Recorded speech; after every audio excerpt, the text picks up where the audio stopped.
안녕하세요.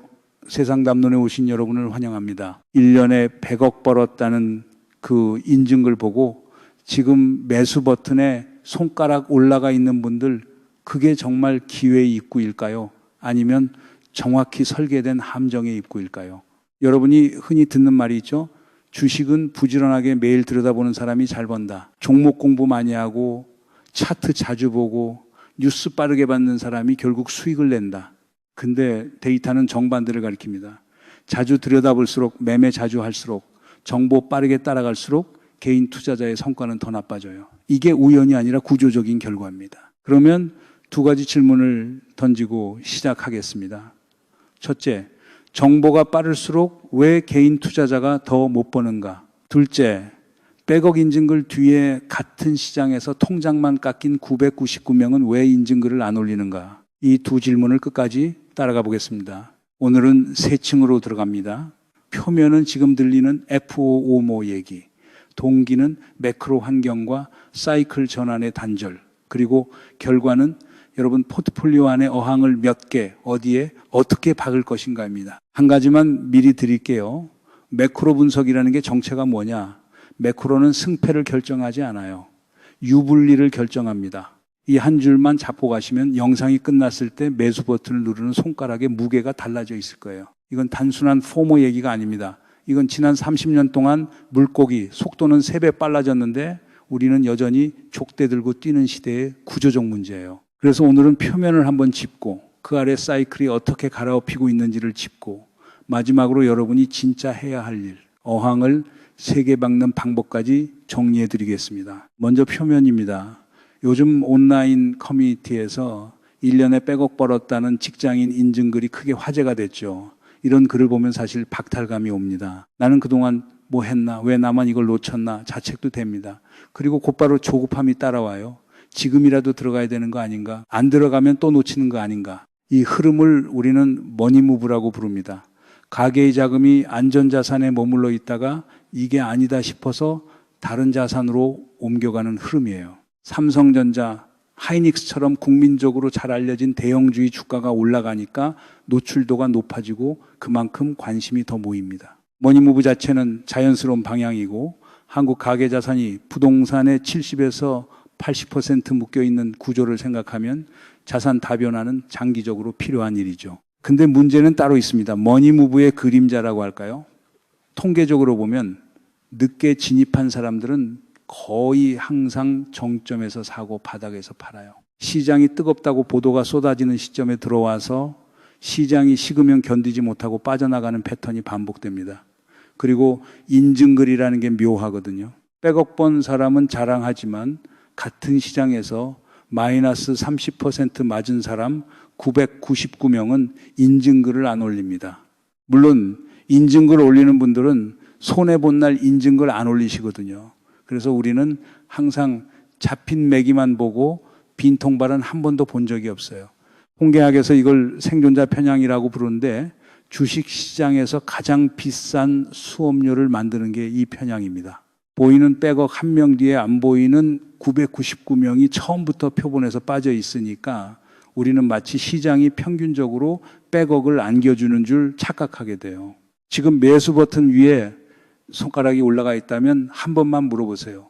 이 매수가 내 판단에서 나온 건지 아니면 인증글에 떠밀려 나온 건지 그 차이가 1년 뒤에 어디로 가게 될지를 결정합니다. 그러니까 결국 결론이 뭐냐? S&P 500 ETF 사라는 얘기 아닙니까? 분산되고 좋은 기업은 알아서 교체되고 직장인은 신경 끄고 적립식만 굴리면 된다. 이거 아닙니까? 네, 맞는 말씀이에요. 절반은 맞아요. 근데 여기가 진짜 함정입니다. ETF 산다고 끝이 아니거든요. 어디에 박을지가 핵심이에요. 그리고 그 어디에는 사이클이라는 게 들어옵니다. 같은 적립식이라도 어떤 자산에 어떤 시기에 박느냐에 따라 10년 뒤 결과는 정반대로 갈라져요. 단순히 분산만 해놓고 끝낼 문제가 아닙니다. 여러분 유튜브에서 매일 오늘은 이 종목 사세요. 내일은 이게 빠집니다 하는 채널들 보시잖아요. 그 채널들이 절대 안 알려주는 게 하나 있어요. 사이클이 역사적으로 어떻게 돌아갔는지를 보여주는 거. 왜 안 보여줄까요? 그걸 보면 자기들이 매일 추천하는 게 얼마나 짧은 시야인지가 드러나거든요. 매일 추천이라는 비즈니스 자체가 사이클 관점에서는 거의 의미가 없는 짓이라는 게 들통나니까요. 자, 그럼 사이클이라는 게 진짜 뭔지 한번 까보겠습니다. 매크로 전략가인 오건영 단장이 최근 인터뷰에서 이런 사례를 들었어요. 2004년부터 2007년 사이 미국 시총 상위에 어떤 기업들이 있었느냐. JP 모건, 시치 같은 은행주, 엑슨모빌 같은 에너지주, 그리고 제너럴 일렉트릭 같은 기업들이 시총 1, 2위를 다투고 있었습니다. 지금 그 기업들 어디 있을까요? 시총 10위 안에 거의 안 보입니다. 이 10년이 지나는 동안 사이클이 한번 통째로 갈아엎였어요. 그 자리에 들어온 게 테크 기업들이죠. 엔비디아, 애플, 마이크로소프트, 구글, 메타, 그리고 다시 한번 엔비디아입니다. 근데 한 단계 더 들어가 보면 1990년대 말에는 또 테크가 시총 상위였어요. 닷컴 버블이라는 단어 기억하시죠? 그게 터지면서 테크가 무너지고 그 자리를 금융과 에너지가 채운 게 2000년대 초중반입니다. 그리고 2010년대 들어서 다시 테크가 올라왔어요. 사이클이 돌고 돈 거죠. 딱 흥부와 놀부에서 박타는 장면 같은 거예요. 같은 박씨인데 시기마다 나오는 게 달라요. 어떤 박에선 보물이 나오고 어떤 박에선 도깨비가 나옵니다. 우리가 지금 보고 있는 테크 압도라는 그림이 다음 박에서도 똑같이 보물로 나올 거라고 단언할 수 있는 사람은 솔직히 없습니다. 그러면 사이클이 어떻게 바뀌는지를 우리가 어떻게 알아챌 수 있느냐. 오건영 단장의 비유가 진짜 깔끔하거든요. 한번 따라가 보세요. A팀하고 B팀이 축구 경기를 합니다. 선수 명단만 보면 A팀이 약간 우세해 보여요. 자, 누가 이길 것 같으세요? 보통 A에 베팅하시겠죠. 근데 그 경기가 B팀의 홈 경기예요. 10만 명의 B팬이 열광적으로 응원합니다. 생각이 좀 흔들리시죠? 한 가지 더. 그날 비가 와서 운동장이 미끌미끌해요. 그런데 A팀은 스피드로 승부하는 팀이에요. 자, 배팅이 또 흔들립니다. 매크로라는 게 이거예요. 매크로는 선수들의 실력을 평가하지 않습니다. 환경을 알려줘요. 비가 온다, 운동장이 미끄럽다, 어웨이다, 홈이다. 그래서 매크로 분석가들이 하는 일은 명확합니다. 매크로는 승패를 결정하지 않아요. 유불리를 결정합니다. 이게 왜 중요하냐? 금리가 높을 때 유리한 기업이 있고 낮을 때 유리한 기업이 있어요. 환율이 높을 때 유리한 기업이 있고 낮을 때 유리한 기업이 있죠. 물가도 마찬가지예요. 매크로 환경이 바뀌면 같은 기업이라도 유리해지고 불리해집니다. 사이클이 바뀐다는 건 결국 이 환경이 바뀐다는 얘기예요. 물론 브라질처럼 어웨이에서도 이기는 압도적인 팀도 있죠. 근데 그런 기업이 평생 몇 개나 있겠습니까? 그걸 미리 찾을 자신이 있으시면 이 영상 끄셔도 됩니다. 진짜로요.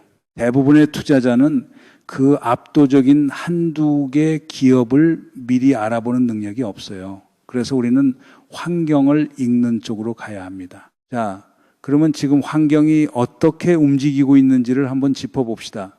지난 10년에서 15년 우리가 본 환경은 명확했어요. 저물가, 저금리, 저성장, 거기에 2012년에서 2014년 사이 미국 셰일 혁명이 일어나면서 에너지 공급 과잉이 시작됐고 에너지 가격이 오랫동안 눌려 있었습니다. 이 환경에서는 누가 유리하냐? 자본 조달 비용이 싸고 인플레이션 부담이 적고 성장이 미래에서 와야 하는 기업, 그러니까 테크가 압도적으로 유리했어요.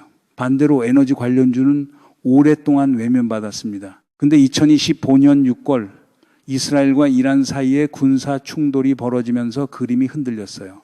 휴전 직전까지 원달러 환율이 530원 수준까지 치솟았다는 보도가 나왔습니다. 중동에서 에너지 공급 라인에 직접 균열이 가는 사태가 벌어지면 시장은 즉각 인플레이션과 금리 리스크를 다시 계산하게 돼요.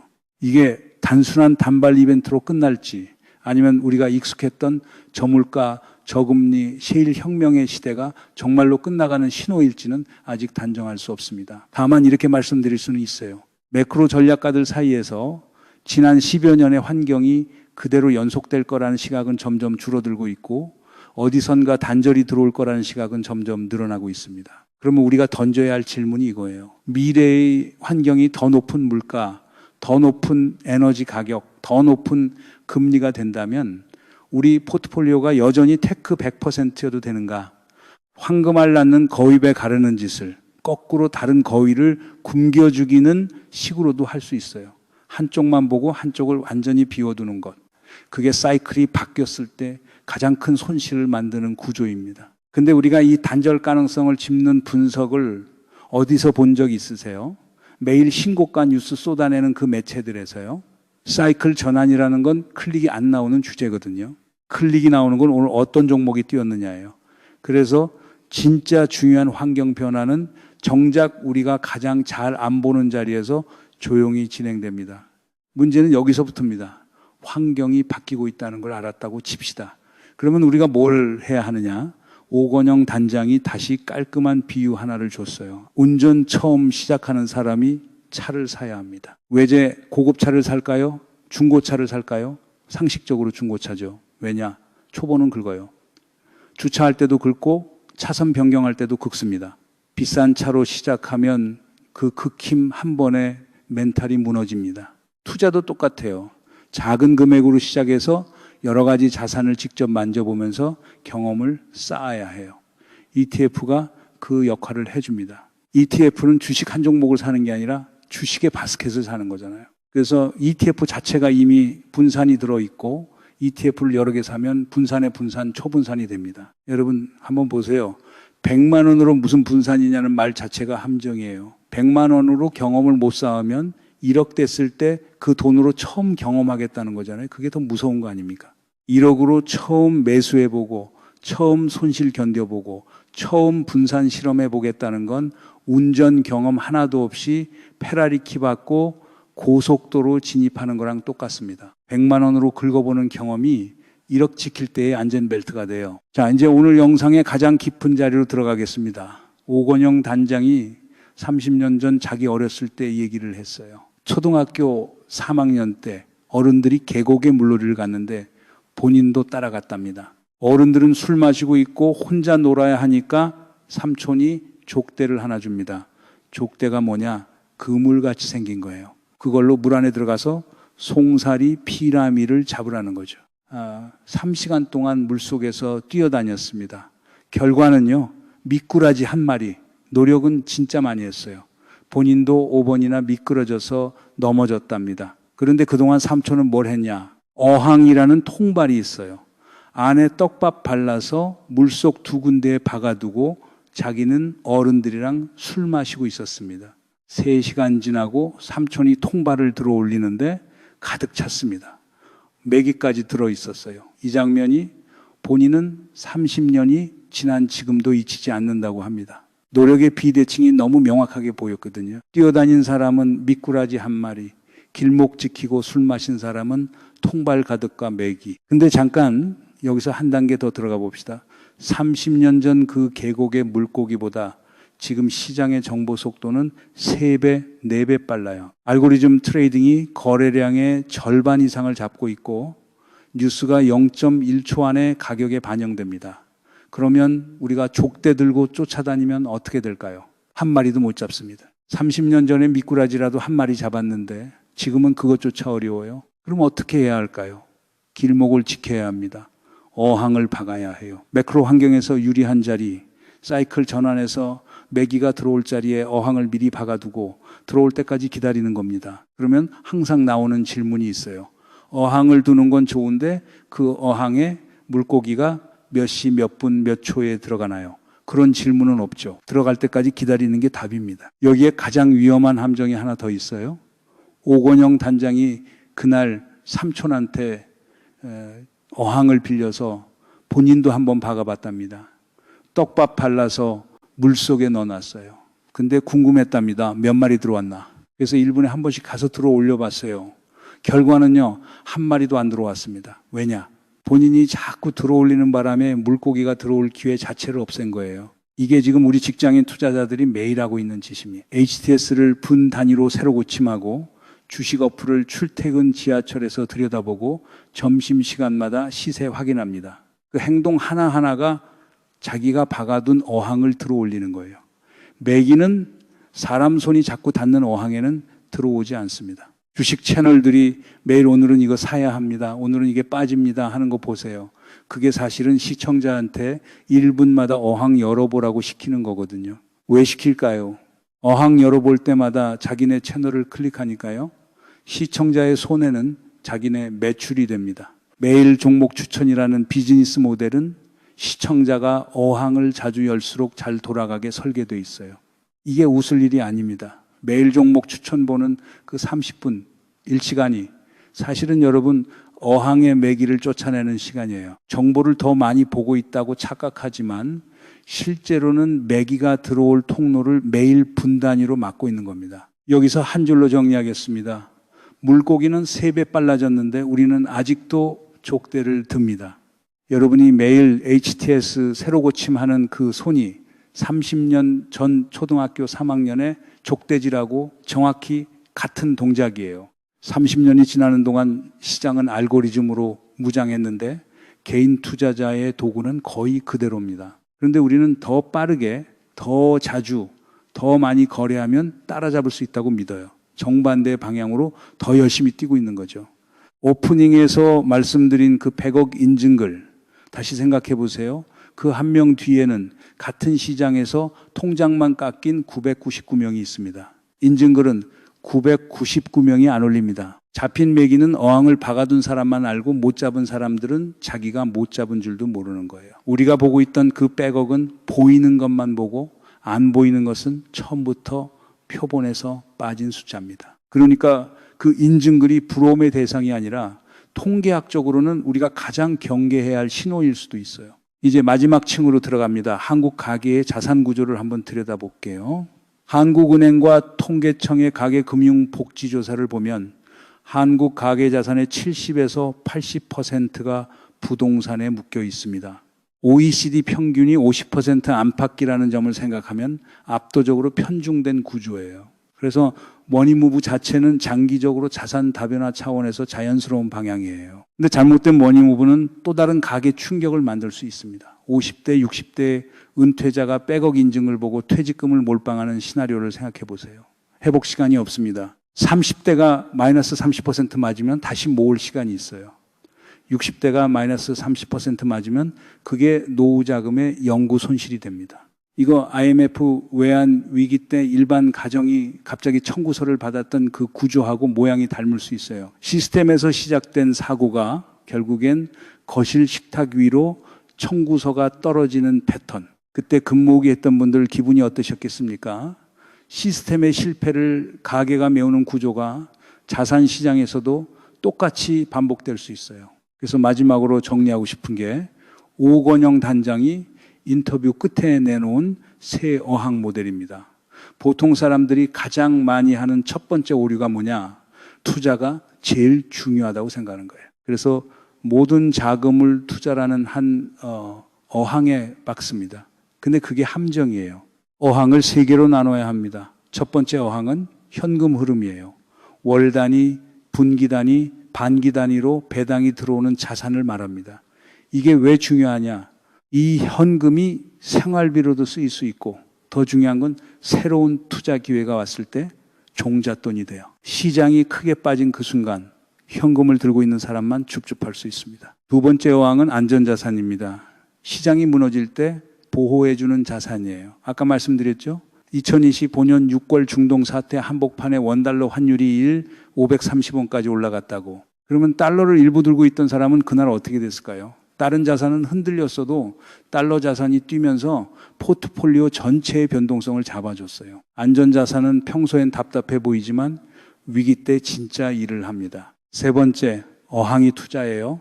성장 추구. 우리가 흔히 주식이라고 부르는 영역입니다. 핵심 룰은 이거예요. 한 어항에서 수익이 났으면 그 일부, 보통 20에서 30% 정도를 다른 어항으로 옮겨야 합니다. 수익이 났다고 다시 같은 어항에 전부 박으면 그건 분산이 아니라 자기 발에 자기가 걸리는 자충수예요. 달러 채권 같은 안전자산을 보면 지금은 금리가 높아서 안 좋아 보입니다. 가격이 안 오르고 있어요. 근데 영원히 금리가 높을 사이클은 없습니다. 경기 침체가 한 번도 안 오는 사이클도 없어요. 그때가 오면 지금 답답해 보이는 그 어항에서 진짜 매기가 들어옵니다. 길게 보면 모든 어항이 한 번씩은 매기의 자리가 됩니다. 다만 그 시점을 우리가 미리 알 수 없을 뿐이에요. 이번 상승장이 언제 끝나는지는 아무도 모릅니다.